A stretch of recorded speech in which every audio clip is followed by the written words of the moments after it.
Most of the time when we start a new year, we make a list of resolutions or goals that we want to achieve during the new year. And most of the time, the most popular resolution is to get more organized during the new year. In my opinion, the only way to get more organized is either to have a good system or two, to have less stuff. When you have so much stuff in your home, it's really hard to clean around that much stuff, and it's also really hard to keep a good system. Because when you clean or when you organize, it will look good just for a little time. And the rest of the time, or most of the time, it's going to look messy and it's going to look dirty and it's not going to be pleasant for you. Remember that being in our home, it's supposed to be the most wonderful place and the most beautiful place. So we don't want to be around things that we don't enjoy.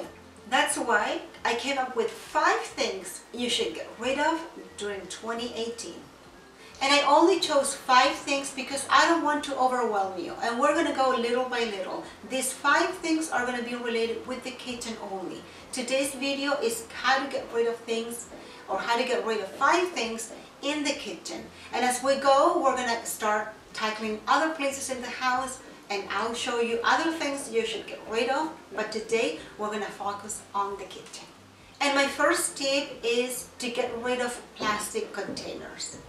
When we get food or we take out food or when we buy food to go, they give us in a pretty nice plastic containers these days, and we feel bad to throw it away. We think that maybe we can store food like leftover for next day when we could, but it's not good to have those containers because one, they're not really good when you put hot food inside because they have some kind of like chemicals that get a reaction with the hot food, so it's not good for your health, and it's also not good to put it in the microwave. What happens is that you get one plastic container on your takeout, and then you get some more food in the next week, and then you end up having like 10 containers. So instead of that, I will tell you to switch all those plastic containers for glass containers.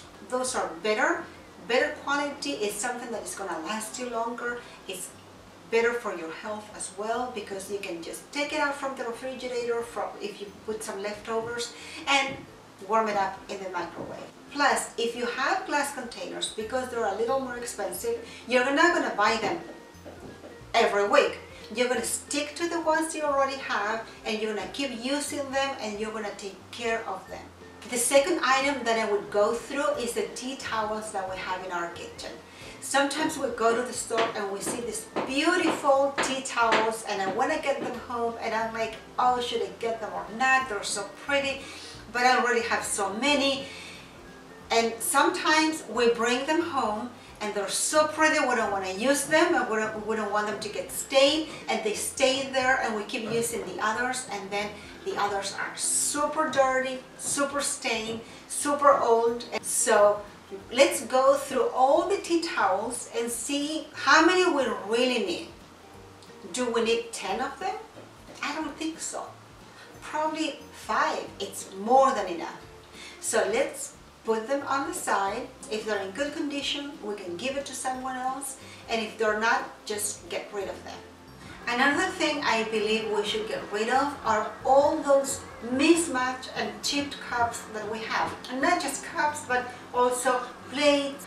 Sometimes we see these beautiful cups or these beautiful coffee mugs at the store, and we decided to bring it home, and then we end up having like 10, 20 of them, and we really need that many. So that is something that we should consider and go through all those coffee mugs and see if we should keep all of them, or if maybe we should get rid of some of them and leave just enough.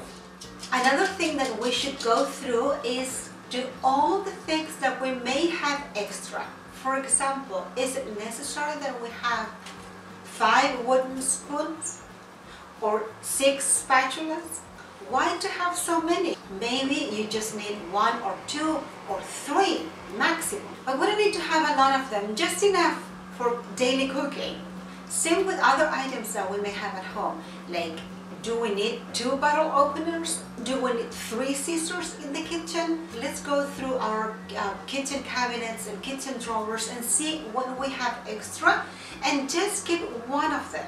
And my last thing to go through and get rid of the extras is go to the pantry and see what we don't use anymore, what is expired, and get rid of the things that we're not using, things that we think we're not gonna cook. Maybe something got our attention at the store and we thought, aha, let me see, maybe I'm gonna cook this. Maybe I'm gonna try a new recipe. Let's give it a try. And then we bring it home, we put it in the pantry, and there it is for the rest of the year. Let's be honest with ourselves and let's be realistic too. I personally am not a good cook. I have to admit I'm not a good cook. I always cook pretty much the same thing. So sometimes I get caught on this idea of want to cook. I really want to do different things. But in reality, I never do it. So in my experience, I have gone to the store, I've got these amazing things that I'm sure they're delicious, but I keep it there and I don't cook it and it ends up getting expired. So what you're gonna do is go to the pantry, see everything, look at all of the items and see what is expired and what is not expired. If it is expired, get rid of it. If it's not expired, what you can do is give it to someone else who is actually going to cook it and enjoy it. We're also going to tackle the drawer or the cabinets where you have your spices. Sometimes with this idea of becoming a better cook, we buy these new spices because we need just a tiny bit of that strange spice that you used just for that very recipe, and it stays there forever. So ask yourself, are you going to use it? Are you going to cook with that? And when we go to check our food in the pantry, the spices and the spice container, we're also going to go through the refrigerator. We're going to see what we have there, what is expired, what we are going to keep using or eating or cooking, and if we're not going to use it, we're not going to eat it, we're not going to cook with, then we should throw it away. And that's it. These are the 5 things that I believe we should get rid of in our kitchen. I really hope you liked this video. If you did, please give it a like. Don't forget to subscribe and share it with all your friends. And I will see you very soon with another video. Thank you so much for watching. Bye-bye.